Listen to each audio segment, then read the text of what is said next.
Hello everybody, it's Stephanie again, and I am here with my lovely friend and team member, Cheryl, who you just met. Say hi, Cheryl! Hi.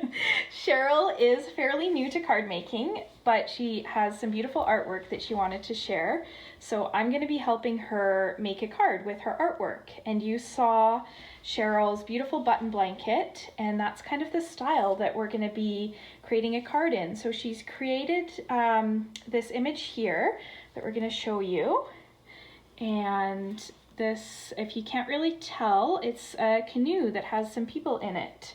And this is representative of something that's really important to Cheryl that she experienced a few years ago, and that is important to her culture as well. So why don't you tell us a bit about your canoe journey, Cheryl? We went from our community in Sliammon it wasn't a very large canoe in comparison to some of the ones that we saw. We left from our home native community of Sliammon and made our way down to Elwha, Washington, which is about 150 nautical miles or 260 kilometers. And we had many stopping points along the way, and I learned a lot about my culture and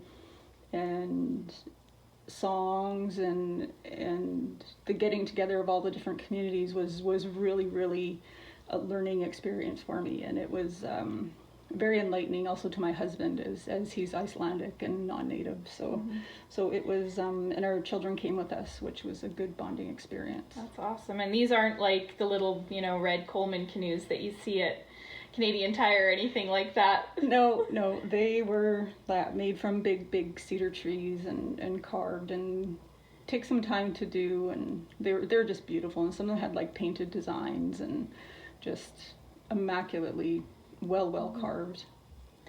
Now, historically, what did these canoe journeys mean for the community? Probably a long time ago, I think they were probably using it as trading goods and stuff up and down the coast, maybe, and I think a lot of people through the coast back then, they would travel from a camp space, I guess, to a camp space, and say that you could gather certain foods and stuff at certain times of year in the summer, and just make portage and camp and gather food, or go visit other communities. Yeah. And today, obviously, it's more about a cultural exchange and sharing, you were saying, songs and art and all that as well. Yes, definitely. And kind of reconnecting with your heritage. Yeah, That's for awesome. Sure. So we're going to make a card today using this story of the canoe journey and this artwork that Cheryl's made, and turn that button blanket into a card. So what I've kind of pre-prepped here for us is I've got our card base. Now, those of you that watch my videos know that I like to make giant slimline cards, so that's what this is. It's 9 1/4 by 7 3/4, and I've scored it in the middle at 3 7/8, and then I've just gone ahead and scored and folded that over. And then we've got our layers that I've got some real red and the basic black here, and these are both 9 by 3 5/8 that I've cut these two, and we're going to do some things to bring in some texture and interest with those, and we'll start with the red. So the button blankets are traditionally made out of wool, so they have this beautiful texture. So we're going to try to recreate that texture on our cardstock, and to do that, what we're going to do is we're going to take a bone folder and start working this paper. So don't be afraid to break it. You're trying to break down all of those fibers and work this paper until you start seeing the ends curl up. And the piece that you've got is quite large. Yes. So we're going to be working this for a while. Might have to speed this up in the editing. Okay. But you'll start seeing as you keep working, and you do have to work the middle as well, or it won't split properly. But you'll start seeing it peel And then when it starts to peel like that, you want to keep working it so that you can peel the whole piece apart into 2 pieces. Oh, wow. Like that. So, but you have to break up all those little fibers in the cardstock to make that happen. No paper cuts allowed. No paper cuts allowed, no. There's no blood and there's no tears in card making. Well, the paper's red. So. Yeah, you wouldn't see it anyways. You know, when they say you put everything you have into a project, that's not quite what we mean. Yeah.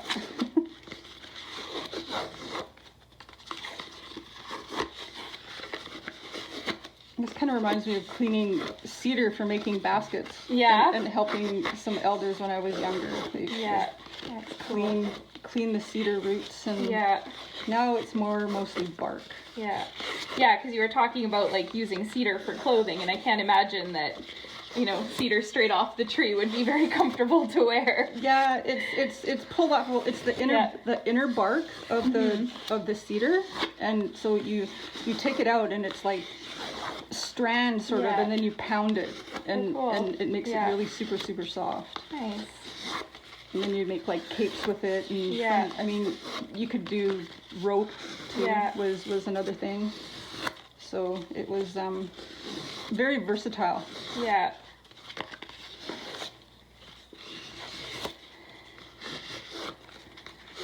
Yeah, so are you feeling it getting softer? Yeah, that's really neat. Yeah. And it'll start peeling at the edges, and you can kind of see where some of the pieces are still hard. Because all paper really is, right, is wood fibers. And it's those little cellulose fibers that we want to work and really get I don't even know if I've gotten to that point of splitting anything. I did starting to a little bit, yeah. Oh, there we go. Yeah, and you'll feel when you kind of start pulling it apart, you'll feel where it kind of catches. Yeah. And that's where you need to work a little bit more. Like, see, you've got a piece there that's okay. If there's a few pieces, just that too. Yeah, I think I'm gonna do it this way instead. This piece is so big. Yeah, I know. Throw you off the deep end. No baby steps in card making with Steph. Yeah, 2 feet first. So how am I gonna? That's okay. If there'll be a little piece there that's still flat, that's okay. But we can take like this side here. All right, so after all of that workout, we have a piece and we've glued it to our card base. Now we're gonna create a border with the black piece. So we're gonna bring in your brand new, never before used Stampin' Cut and Emboss machine. And what we're gonna do is we're gonna use the stitched rectangles and we're gonna cut a border from this. So to build this sandwich, we're gonna put the big base plate down. This guy? The number 1 plate there, we can put that on here. Oh dear, I'm catching things. Catching canoes.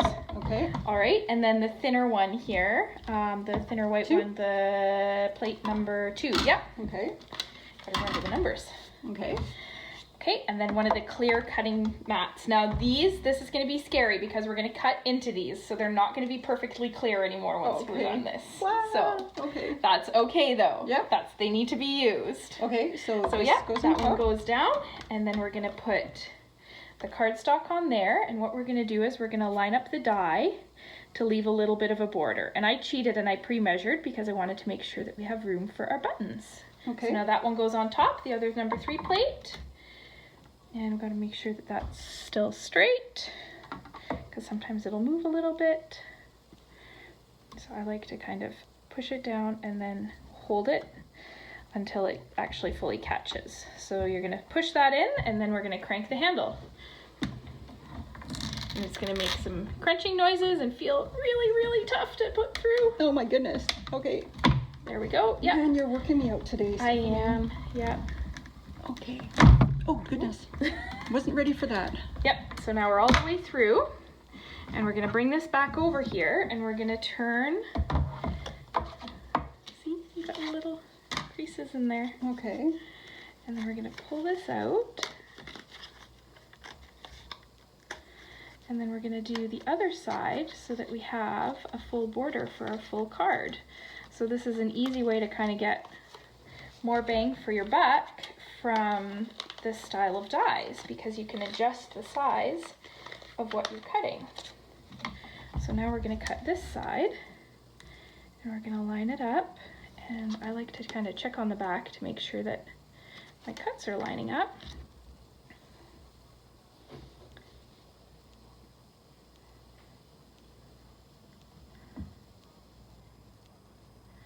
Something like that. Does that look about right? Sure.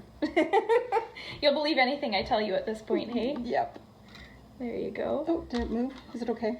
Yeah, it looks like it's still straightish. So We'll does fake it like click in there? Oh, okay. Yeah, it'll kind of grab the rollers, right? Because there's two rollers there that it's going into, so it'll kind of grab there.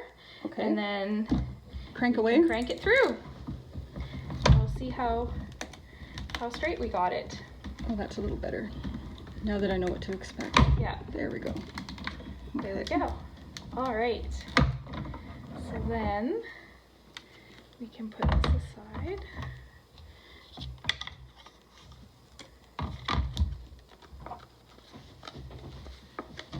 And when we peel this out,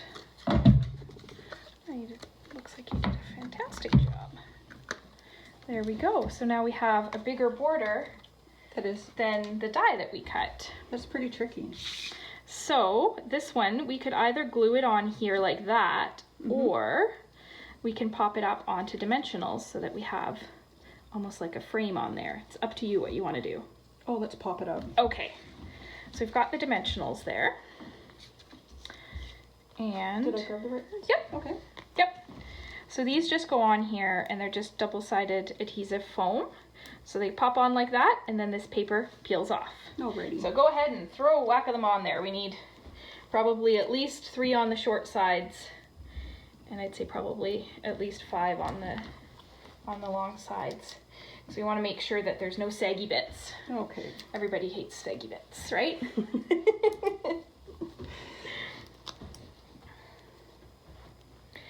And then the other pro tip I'll give you is once you're done with all the little shapes, don't throw out the frame.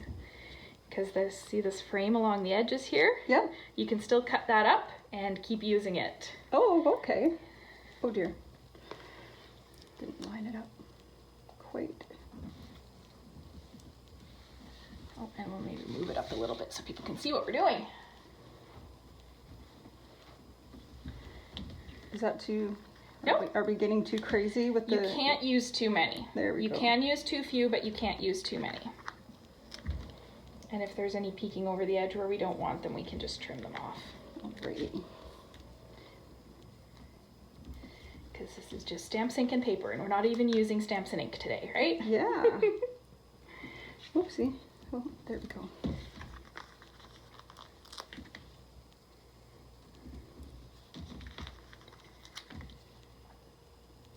We should have switched sides because I could have started peeling on the other side as you're sticking on this side. I know I'm left-handed. So yeah, and I'm right-handed, so we've got our good hands in the middle bonking into each other. Elbows.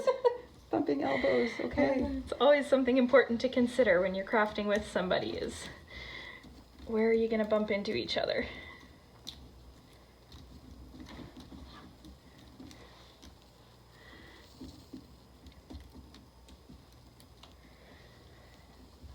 All right.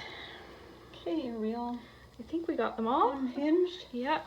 I mean, we're unhinged to begin with, but that's a whole nother story. Yeah. So now we're going to line this up on here so that we have our little frame, and we've got our stitching and we've got our textured red in the background. We're looking good. That looks really neat with the stitching. Yeah. That looks really nice. Okay, let's get some boats on there. Okay. So when I cut these for you, I actually put the multi-purpose adhesive on the back. So these are basically giant stickers. Okay. So wherever you want to put them, you can just peel off the backing And you've got nails, so hopefully it'll be easier for you than it is for me. Not necessarily. Oh, getting the... They're not. Here, I got this one started. Do you want to start with this one? Okay. See if I can get this one.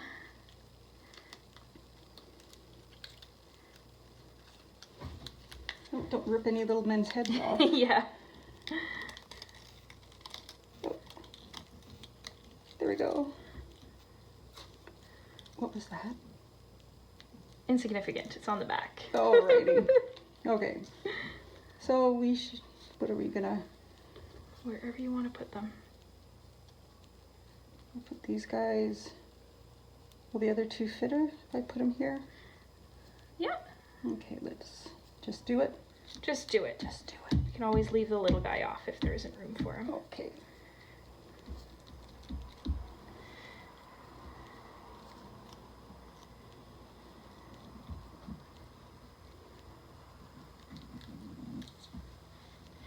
Or we can use the little one. You know what we can do too is we can put this one on here, and then we can put the little one in the middle, like on the inside.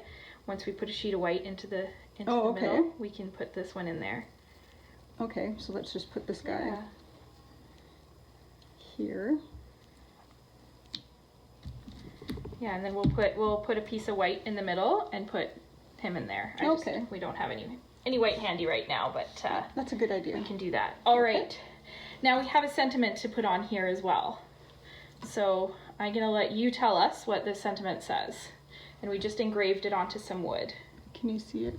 Yeah, we can bring it up too, and hopefully, there we go. It's Cheche Hofetch. It means welcome in our language. It's a beautiful sentiment, and anybody who's from around here has seen that on buildings and businesses before. So what we're going to do, I think, is we're going to start playing with some of our cedar pieces that we went and collected this morning. Yes, we went on a... Stephanie took me on a walk, and now she had my arms exercising, and now... We've got all this beautiful cedar. So we've got the leaves, the branches, greenery, and then we've got some bark as well. So what we can do with this is take some pieces, and I think this is the piece here that this will fit on.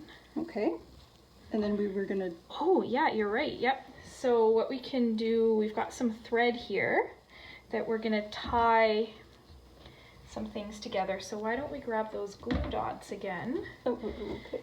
These guys? Yep, and what I'm gonna do is I'm gonna tack this on to the cedar so that we're not trying to keep track of too much at once. This is just a total learning curve for me. It's amazing.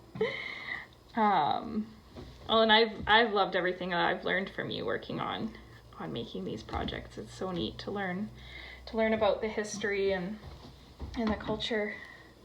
Okay, so we can wrap that around, and then I'm going to show you my favorite pro tip when it comes to wrapping twine. Oh dear. Okay. And even ribbon. What we can do is we can put a glue dot on the back. Okay. And then if you pop the end onto that glue dot, then that will at least stay. Okay. And then when we wrap this around, once you're done, you can pop it onto the glue dot on the end too. Okay. So wrap however many times you feel like. And then if we need another glue dot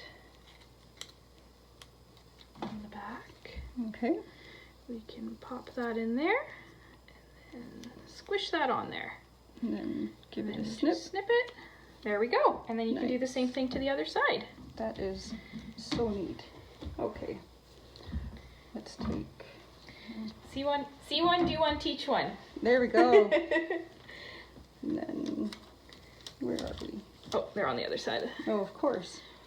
There we go, there's one.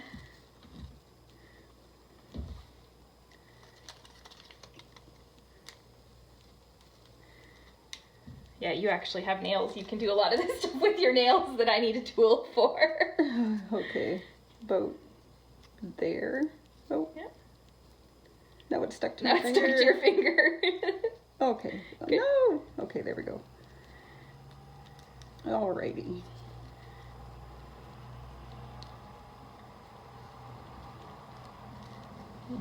This is such a neat idea.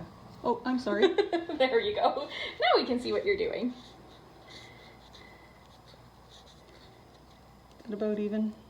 That looks about even. Do you want me to pop the glue dot on the Sure. back for you again? Just because there's an eye in crafting doesn't mean that it's a solo journey. All the help you can get when you're learning. It's awesome. Just pop the thread over top of the glue dot. Okay. And then if you pop your finger on there to squish it down, There we it'll all go. stay. And then we'll snip this extra tail off. Alrighty. There we go. Beautiful. Wow, that is so sweet. So is that where? And then, yeah, something like that. And then we can take some of these cedar sprigs if we want and tuck them.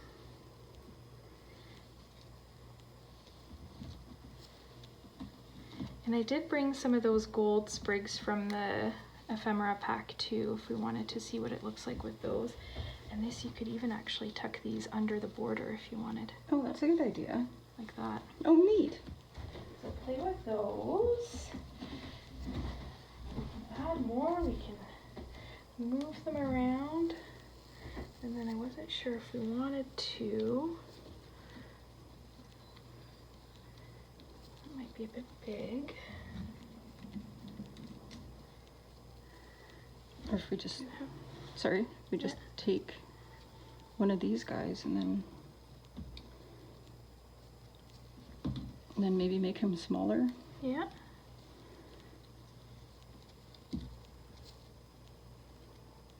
That smells so nice. I know. Beautiful. And then yeah, so everywhere that you want to tuck one of those little sprigs in, we can use the glue dots. Back to the glue dots. Back to the glue dots. Always the glue dots. It's like this one here. And we'll put the little cedar sprig on here and then attach it to the back of our cedar bark. And now these sprigs, cedar dries pretty much the way that it looks. Sometimes it'll get a little bit brown, but it's actually quite forgiving and will last a long time and smell amazing. So I love to add little bits of cedar to cards. Yeah, we were talking about Christmas time and Yeah. I thought it would be so nice. Okay. Oh, he's over the edge. That's okay. Okay. And then yeah, you can do the same thing with those guys. And maybe with this one here, we can stack them.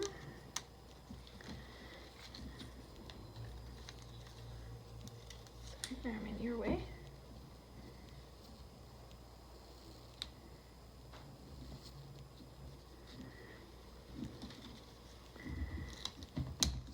I'm gonna take this to the other side here. Okay. So we made a long card, right? So that we Yeah. can each work on a different side.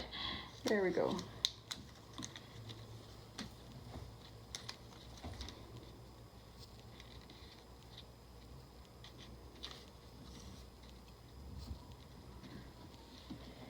Where did those scissors go?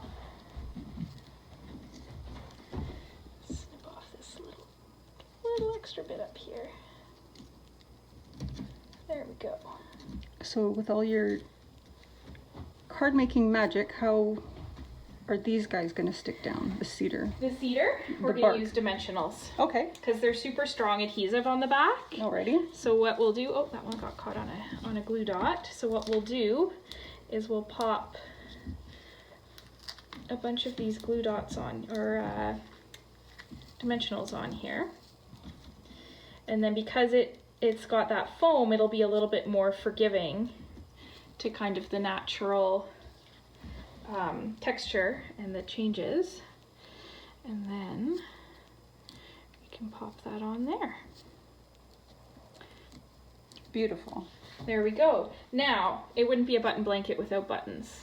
Oh yes, I forgot about the You forgot all buttons. about the buttons, didn't you? Yes, I did. Well, you went through all that work to put them on the glue dots. Do you want Yes. your tweezers? Sure. Thank you. So on the traditional button blankets, yours on your button blanket, they're regular plastic buttons, but traditionally, what were they made from? From what I've read, and I grew up really not knowing too much about my culture, so it's sort of been a process for me over these past few years. But just reading, button blankets originally started from the Hudson's Bay Company and their blankets, and the native communities would get blankets from the Hudson's Bay Company, and they would embellish them. And probably at that time period, I would say they would probably, oh, there we go, it flew away. They used probably shells from the beach. Abalone just looks absolutely stunning. And it catches it refracts the light. Yeah, it has that iridescence to it. From the fire when they're dancing. And I remember when we were on the canoe journey, there was a canoe from up north, and they had some ladies come, and the whole floor was full of these ladies wearing these absolutely gorgeous blankets. They just shimmered in the light, and the sound that the blankets made on the floor was they were all sweeping the floor with the bottom of their blanket. It was cool. It was just something that I'll never forget, and I'm really thankful that I was able to go on this journey, and it was a long ways away. We were that glue dot stuck. Oh, yeah. It was a long trip. We were gone for a good month. Yeah. And it was an eye opener too for our children. We brought them, and they had a lot of fun, and in the evenings after dinner, and they would feed us well, but we'd have to get up early in the morning. So our oldest son would stay up until super late, and they were playing games in the longhouse. So he would. And I imagine you were probably pretty exhausted because you were paddling. There wasn't any motors on those canoes. Yeah. It was a lot of, and there were some scary times too, because we were paddling between Sechelt and Vancouver, and there was this huge wave behind us, and like I said, we weren't in a very big canoe, and it wasn't ocean going, and I turned my back, and there's this wave looking like it's going to crest and break over the back of the back of the canoe. And so I'm telling everybody to pull, and my daughter's sitting in front of me, and I'm like, pull, like just screaming, and she's like, but I'm so tired. And I was just like, I could have clubbed her over the head with my paddle, because it was just like, you need to pull or we are going to break in half and sink. We can always hide the extra there with some more cedar. Yep. Have two there. For sure. Apparently there wasn't enough buttons, because you need the two here. Oh yeah, that's right too. Well, the other one went flying. I can find it. Oh yeah, there's this one's right here. Oops. Oh, oh well. Glue dot stuck to the table. We'll find another glue dot. Absolutely, that we've got a lot of. There we go. There we go. Buttons apparently we ran out of. There we go. That looks amazing. Doesn't it? That looks so pretty. That's awesome. So I am going to show my original one that when Cheryl first gave me all of this that I made. So it's more of a standard one. And instead of the buttons, we use the opals to give the same kind of look. But those are the cards that you designed. Yeah, it's amazing. Job. Yeah. And what an amazing story and memories for you and your family to have. And now you have a button blanket to tell that story. Yeah, thank you so much for your help and for everything. it's been fun. And thanks for everybody for watching, and hopefully you'll enjoy the next presentation. Bye! Bye!